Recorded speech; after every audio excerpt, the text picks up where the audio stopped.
Saudações aos ouvintes da Rádio Atlan. Estamos iniciando mais um programa. Tem uma pergunta aqui, Rogério.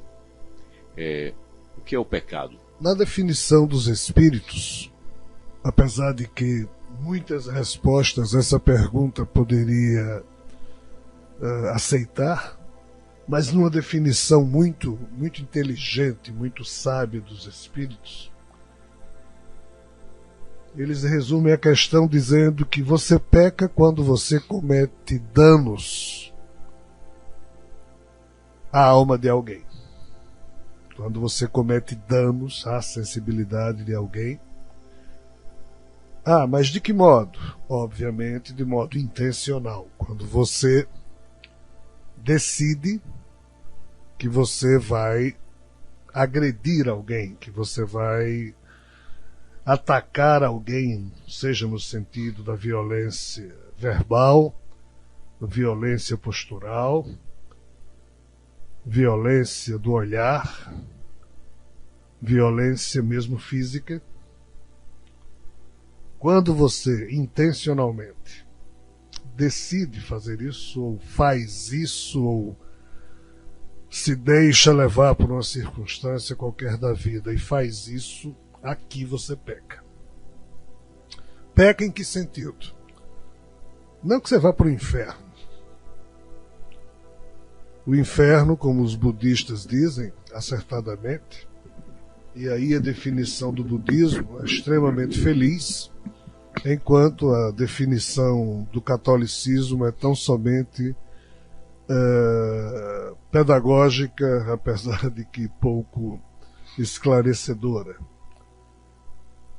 Mas o budismo diz que o inferno somente existe dentro das nossas próprias cabeças, já que o sofrimento não está naquilo que nos acontece, mas sim no modo como nós direcionamos os nossos pensamentos perante o que nos acontece. Isso implica dizer que alguém pode me agredir, mas se eu direcionar os meus pensamentos de modo a não me sentir agredido por aquilo, olhar para quem me agride e perceber que essa pessoa é tão somente alguém doente, já que está me agredindo gratuitamente porque pensa ter razão, mas eu posso ter, enquanto agredido, a atitude de não me deixar sentir agredido, ou seja, eu direciono os meus pensamentos de modo sábio, de modo próprio e não entro em sintonia. Ainda assim, aquela pessoa que me agrediu, que pretendeu me agredir, ainda que não tenha conseguido, ela está, entre aspas, pecando. Por quê? Porque ela está marcando nela mesmo os piores tipos de arquivos emocionais, morais.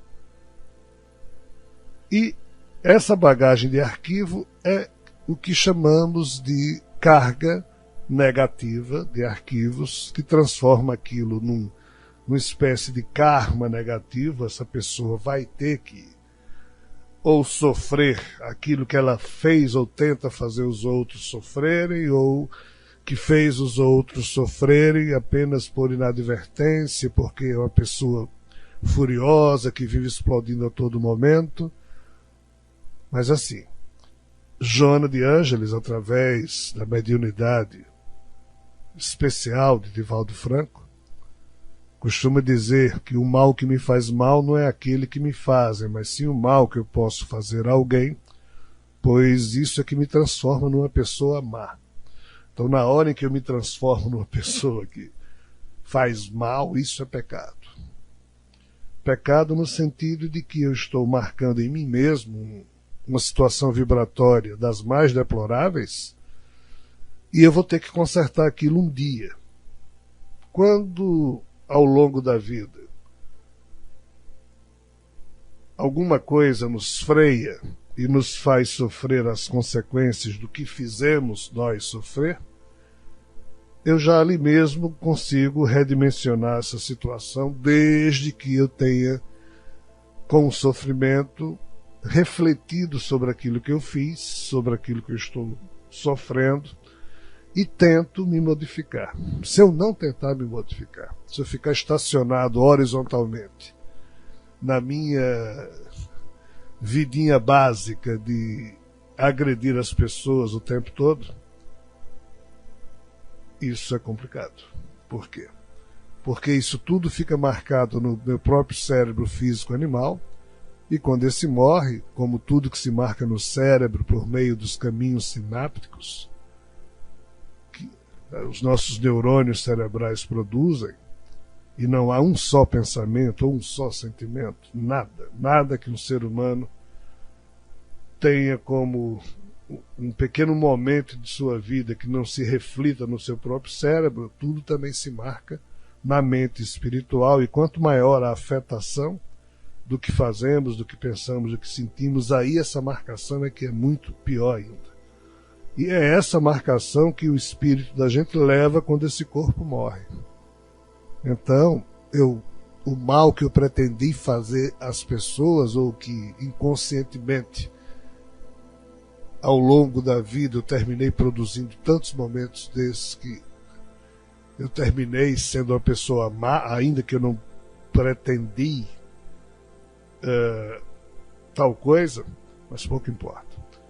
O que eu levo de mim mesmo é exatamente o conjunto dos arquivos que eu marquei em mim mesmo, e não somente nos outros. E esse é o problema, essa bagagem fica tipo um fardo, e ninguém tira de mim, sou eu mesmo que tenho que tirar. Ou eu tiro isso, ou eu retiro, fecho esses arquivos, deixo que eles cicatrizem tal qual ferida que não quer parar de sangrar. Eu só posso fechar esses arquivos de duas formas. Uma, sofrendo aquilo que fiz sofrer, porque os arquivos do sofrimento nos dão senso moral, nos dão mérito moral. Ou, por sabedoria, eu me reformo intimamente, procuro não mais praticar aquilo, e em eu fazendo isso eu me liberto desses arquivos e eles cicatrizam, tal qual uma ferida. O problema é que a humanidade não se habilita nesse mistério de agir por sabedoria, e o sentimento de aprendizado só vem através do sofrimento. Então, o que diabos é pecado? Pecado é quando eu marco em mim mesmo situações desagradáveis que, por incúria ou por intencionalidade, eu termino marcando também nas outras pessoas, se eu pretendi fazer isso. Caso eu não tenha pretendido fazer isso, eu posso até marcar nas outras pessoas, mas seguramente eu marco em mim mesmo. Em resumo, pecado é quando intencionalmente a gente agride alguém, ou quando, mesmo sem intenção, eu termino agredindo alguém. Só que as marcas dessa agressão é que variam de acordo com a intensidade com que ela saiu de mim, ou de acordo com a intenção que eu tive no agir. Essa é a primeira parte da história. A segunda parte da história é se a pessoa a quem eu agredi vai me perdoar ou não, se ela se deixou afetar. Se ela se deixou afetar, é o inimigo espiritual que passa a existir, é um adversário que cada vez que se encontrar comigo nessa vida vai me olhar de forma estranha, ou vai me devolver o mal, não vingança. E se não for nessa vida, morremos os dois, aí daqui a X anos, dois novos corpos se encontram, um olha para o outro, não sabem de nada daquilo, mas a sensação que surge no psiquismo dos dois é que nenhum dos dois gosta um do outro. Aí essa novela continua, e diferente das novelas da televisão mundial, o final não é bom, não termina bem. Só o sofrimento, nesse caso, nos ensina. Porém, há outras cotas de imperfeição do espírito humano que as religiões, notadamente a católica, costumam classificar como sendo pecado. A Igreja Católica é muito ruim, é muito pouco sábia na sua teologia de qualificar o que é pecado e o que não é. O absurdo da Igreja Católica é que ela nunca conseguiu renovar a sua teologia sobre o próprio pecado original. O pecado original é algo terrível. Por quê? Quem melhor define esse quadro é o ato do batismo, o sacramento do batismo, que é aquilo que, em tese, livra você do pecado original. Então, para a Igreja Católica, você nasceu, você está pecando. Por quê? Isso aqui é fantástico. Porque Eva e Adão não deveriam ter enganado Deus, comido do fruto proibido, e a partir dali tudo que eles fizeram é pecado, porque eles cometeram o pecado original. Então toda a descendência de Adão e Eva nasceu sob a égide do pecado, porque Adão e Eva foram envolvidos por Satã, é assim que a igreja entende, coitado de Satã, mas é assim que a igreja entende. Então todo mundo que nasceu desde Adão e Eva para cá peca só por ter nascido, porque o nascimento de cada um foi obra de Satã, já que aquilo era contra a vontade de Deus. Olha só o absurdo. Então você nasce pecador. Se você não for batizado pela Igreja Católica, você não se livra do pecado original, segundo os cânones da Igreja Católica. Por isso que no batismo não é seu pai nem sua mãe que fala por você quando você está lá na pia batismal, sem poder falar, com alguns meses de vida. Tem que ser um padrinho. Por quê? Porque os pais são pecadores, porque os pais é que fizeram por onde aquele novo pecador entrasse no mundo. Então, quando a igreja pergunta, você, pergunta a criança que está lá no tá lá na pia batismal, você renega Satã? Aí o padrinho diz sim, porque o padrinho é que tem que dizer. Não é o pai, nem a mãe e nem a criança, porque os três são pecadores. O padrinho também é pecador, mas por outro lado. Ah, mas é indireto, é outra história. E aqui para nós, um batismo custa X reais. Né? Então mantém a paróquia, mantém a estrutura da igreja. O fato é que isso é o conceito de pecado da Igreja Católica. O conceito de pecado budista é muito evoluído, o conceito de pecado da doutrina espírita é muito evoluído, ou seja, existem religiões que evoluíram nessa perspectiva, mas o catolicismo está lá atrás. Então, assim, o que é pecado para um ser humano? Aí vai depender de qual premissa religiosa ou filosófica, seja lá o que for, doutrinária, você parta. Como eu disse no início, essa pergunta importa ou encerra muitas possíveis respostas. Depende da premissa de onde você parte. Eu prefiro exatamente o que os Espíritos ensinaram. Pecado é quando a gente agride a sensibilidade de alguém intencionalmente. Esse é o grande pecado. Quando a gente agride sem querer, ainda é um tipo de erro, de equívoco, mas dependendo das circunstâncias, isso não se marca em mim. Isso não se marca naquele que agrediu sem querer.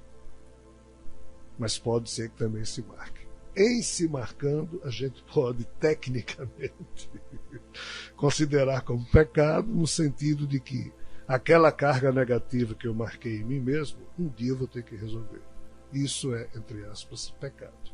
Óbvio que existem outras marcas negativas ou complicadas que eu marco em mim, que um dia eu vou ter que resolver, mas que não se refletem no sentido de mal a alguém. Às vezes eu adquiro um vício, e esse vício termina marcando no meu espírito problemas, e eu faço mal a mim mesmo. Mas não porque eu quis fazer mal a mim mesmo. Aí entra questões de época, de circunstâncias. Então isso aqui a gente, entre aspas, teologicamente falando, num nível mais alto, mais superior de abordagem, isso não é pecado.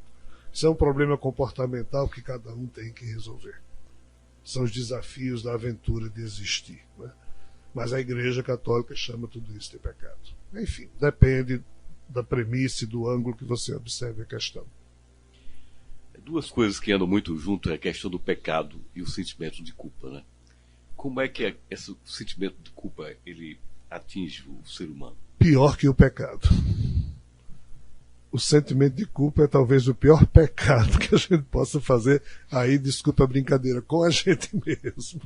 Aí é uma agressão que a gente faz a nós próprios. Mas isso aqui implica numa reflexão mais profunda. Na hora em que eu erro, na hora em que eu agrido alguém, na hora em que eu falho com alguém, na hora em que eu faço mal a alguém, e não percebo que fiz mal, eu nunca vou ter sentimento de culpa. Eu nunca vou ter nem noção do que eu fiz. Na hora em que eu erro com alguém e noto e percebo, se eu não sentir um incômodo, é porque eu não tenho nenhum tipo de caráter. O incômodo a gente tem que sentir, porque é o modo como nós podemos aprender a não repetir aquele erro e a apreender a nossa vivência, verificar que quando a gente faz aquilo, aquilo nos incomoda, né? E é por isso que a regra de ouro é fundamental. A regra de ouro diz: eu só posso fazer aos outros aquilo que eu gostaria que me fosse feito. Eu não devo fazer a ninguém aquilo que eu não gostaria que me fizesse. Então o incômodo surge exatamente quando você percebe que você fez algo a alguém que você não gostaria que lhe fizesse. Surge o incômodo. Incômodo o quê? Emocional, psicológico, filosófico, espiritual. Algum incômodo tem que surgir e é bom que surja. Se não surgir, mostra que ou você é um psicopata, ou caráter zero, né? A pessoa que fica ferindo as outras, erra e não está nem aí, né? E a gente observa isso nas decisões de ditadores, de chefes de repartição, de um pai de família. Ou seja, você verifica isso, essa frieza em todos os níveis da existência. A não percepção do incômodo pelo mal causado é um diagnóstico terrível para a psicopatia, para a frieza de caráter, enfim, para um ser humano que transforma a sua natureza humana numa pedra de gelo. Aqui implica a seguinte reflexão: se eu erro com alguém e eu percebo e aquilo me causa incômodo, eu devo parar o processo aqui e tentar trabalhar a mim mesmo no sentido de não sentir mais incômodos daquele, e assim eu não vou me permitir tratar as pessoas como eu estava tratando. Essa percepção filosófica é comum a qualquer ser humano. Essa motivação de não repetir os próprios erros é comum a todos nós. O problema é que nós estamos, enquanto espécie, nos esfriando a tal ponto que isso está ficando incomum. Que isso está ficando algo raro, algo estranho. Mas qual o grande problema? Na hora em que eu não cesso o processo de perceber o equívoco que eu cometi através do incômodo que eu senti, se eu apropriar aquilo como sendo algo que eu devo sentir culpa, eu marco uma ferida muito forte no meu espírito. E o nosso espírito se enche de feridas exatamente devido à afetação que a gente dá às coisas. Que coisas? As coisas que os outros fazem conosco e as coisas que nós fazemos com os outros. Então, alguém que é aluno da senda da maestria da não afetação, ele tanto procura não se afetar com os possíveis equívocos que fazem com ele, como ele, quando comete o equívoco, ele procura logo se redimensionar naquela perspectiva de atitude, mas não se afeta muito com aquilo. Por quê? Porque sabe que viver aqui na Terra é aventura louca e todos nós, diante do atordoamento dos fatos do dia a dia, Estamos suscetíveis a esse tipo de coisa. Mas quem se deixa facilmente afetar por tudo na vida, fatalmente também haverá de se afetar com os próprios erros e terminará sendo alguém a sempre estar se culpando por coisas que deveria incomodar tão somente, ou mesmo por sentimentos, pensamentos que fluem na mente da gente, dos quais a gente tem vergonha, mas também a gente se culpa por eles, o que é um equívoco profundo. Muitos filhos, muitas filhas dedicam suas vidas a cuidar dos seus pais, que terminam adoecendo. E a doença, junto com a velhice, além de problemas, traz muita chatice. Nós vamos ficando velhos. E quando a doença, sem doença, a velhice às vezes já produz esse tipo de coisa, não imagina com doença. Então, muitos doentes que são afetos nossos são chatos. E não é fácil cuidar de doentes, mais ainda de doentes chatos. Então, por mais que um filho, uma filha faça, o seu pai ou sua mãe em cima de uma cama, em algum momento, olha para eles e não gosta daquilo e reclama e solta o berro, aí você sai se sentindo mal porque você está com vontade de mandar seu pai e sua mãe pentear macaco na outra cama, porque você já está ali cuidando dela há 10 anos e ainda só escuta por melhor que você faça. Ou seja, esse painel da vida que muitos de nós enfrentam ao longo da existência, terminam na perspectiva de uma estatística espiritual, provocando uma desgraça em termos de arquivos kármicos. Porque o sentimento de culpa inadequado, inapropriado, inconsequente, infantil, ingênuo, termina produzindo na mente dessas pessoas sentimentos indizíveis de culpa, porque se acham péssimos cuidadores de pais e mães, quando não são. Tudo que faz está errado. Isso. Então, qual é a questão aí? Se não existir um equilíbrio psíquico do ser humano, já outros filhos e filhas fazem isso, escutam os berros de uma mãe dizendo: você é a pior filha que eu podia ter.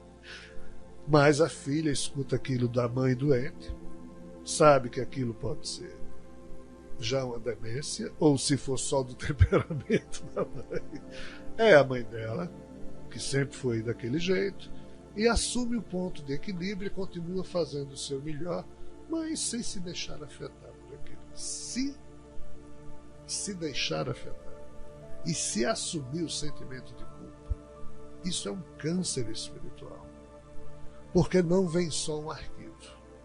Vem milhões de arquivos a cada minuto, arquivos magnéticos que você vai agregando ao seu espírito, e isso deteriora totalmente os caminhos da mente espiritual, os compartimentos da mente espiritual. E, entre aspas, você cria um câncer no seu próprio espírito. Daqui que você se livre disso. Então, assim, mas se eu não tiver sentimento de culpa, eu nunca vou aprender. Não, o incômodo é que deveria já ser a luz amarela da sinalização da vida, lhe dizendo: ó, cara pálida, está errado. Né? Se você repete aquilo, o incômodo aumenta, surge a luz vermelha, dizendo: pare, você tem que repensar. Isso aqui é o natural, é o normal. Mas ninguém precisa se sentir culpado para se redimensionar. Basta que você observe a sinalização da vida através do incômodo por causa do seu psiquismo. Além desse limite é ignorância profunda. Além desse limite é equívoco no campo da afetação. Aí você se suja, ainda que você seja o herói ou a heroína da história. Ainda que você esteja cuidando de seu pai há 15 anos, deitado numa cama, Se você se sentir uma péssima cuidadora, você que é a heroína da história, que é o herói da história, termina, entre aspas, adoecendo junto. Termina tendo outro tipo de doença mais grave do que aquela que você estava cuidando. Então, em resumo, não precisa o sentimento de culpa. Ah, mas tem tragédias em que é inevitável. Sim, tem. Situações extremas. Um dia desse eu vi na imprensa em São Paulo um pai dando ré no carro, não viu o filhinho. O pai tinha deixado o carro numa posição que a garagem não fechava, ele veio da sala, o filhinho pequeno veio atrás, ele não viu, deu ré, esmagou o filho. Até que um pai pacifica a sua mente diante de uma desgraça dessa, né? Porque 1000 vezes, 1 milhão de vezes, 1 trilhão de vezes ele vai se culpar porque não se lembrou que tinha um filho pequeno e o menininho estava querendo andar e ia atrás dele, ele não se tocou disso. É difícil você dizer para alguém, ei, não se sinta culpado, né? E o pior é que a pessoa não tem culpa mesmo, é o atordoamento da vida, isso acontece. Tem mãe que esquece filho dentro de carro, tem mãe que esquece, é o atordoamento da vida. Sob a perspectiva espiritual, esse tipo de sentimento de culpa, ele é amortecido a partir da espiritualidade. Mas às vezes a pessoa insiste tanto naquilo que nem com ajuda espiritual ele se livra das repercussões negativas de um sentimento de culpa, ainda que seja de uma tragédia desse naipe. A lei é a lei da afetação. Mas se você faz isso, como é que você consegue se pacificar? Tem que conseguir. Agora, o apego que nós temos às coisas, às pessoas, aos filhos, aos pais, às regras da vida, isso... Ah, mas você está dizendo que não é para ficar triste? Claro, ninguém vai ficar feliz numa situação dessa. Mas a aventura da vida vai levando o fardo adiante, né? Lhe ajudando a levar o fardo adiante. E por isso que existe a morte também, né? Porque nos liberta dos arquivos daquela vida, se a gente trabalhou bem, e essas lembranças ficam obscurecidas. Por quê? A vida que a gente leva aqui na Terra não é normal, é de exceção. É algo que um dia a humanidade vai entender, as coisas por aqui não são fáceis. Então, quando ocorrem tragédias desse tipo, ah, mas isso era karma. Não é, pessoal. A gente não deve taxar de karma tudo que passa diante dos nossos olhos, porque é a única forma que a gente encontra de raciocinar. Não, existem acidentes.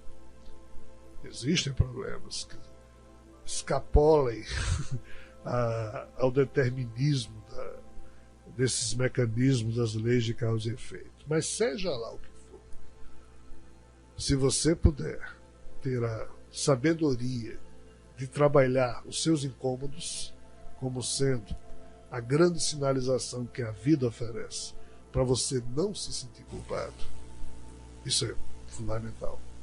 Mas se você se sente culpado, você tem que desenvolver a arte do auto-perdão. Você tem que procurar saber se desculpar. Aí entra um detalhe muito curioso, Pereira. A gente só consegue se desculpar se a gente for bom também na arte de desculpar os outros. Mas se a gente for muito chato com os outros no campo da exigência, nós também teremos uma dificuldade terrível de nos perdoar. O auto-perdão,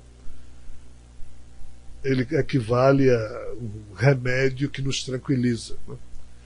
Agora, o auto-perdão só vem com a reforma íntima. Porque se você se auto-perdoa, mas continua a cometer bobagens e se sentir culpado por tudo, aí a coisa não funciona. Nenhuma afetação funciona nesse sentido, de produzir a paz espiritual. Espero que você tenha gostado do conteúdo do nosso vídeo. E se você chegou até aqui, significa que você tem interesse em aprender mais ainda sobre a revelação cósmica e todos os painéis que fazem parte desse conhecimento. Por isso, gostaria de convidar você a conhecer a comunidade Orbum, a nossa plataforma e aplicativo de ensino com milhares de horas de conteúdo sobre os mais diversos tópicos e assuntos. É só tocar no link que está na descrição desse vídeo para conhecer e se juntar à nossa comunidade de estudos sobre a revelação cósmica.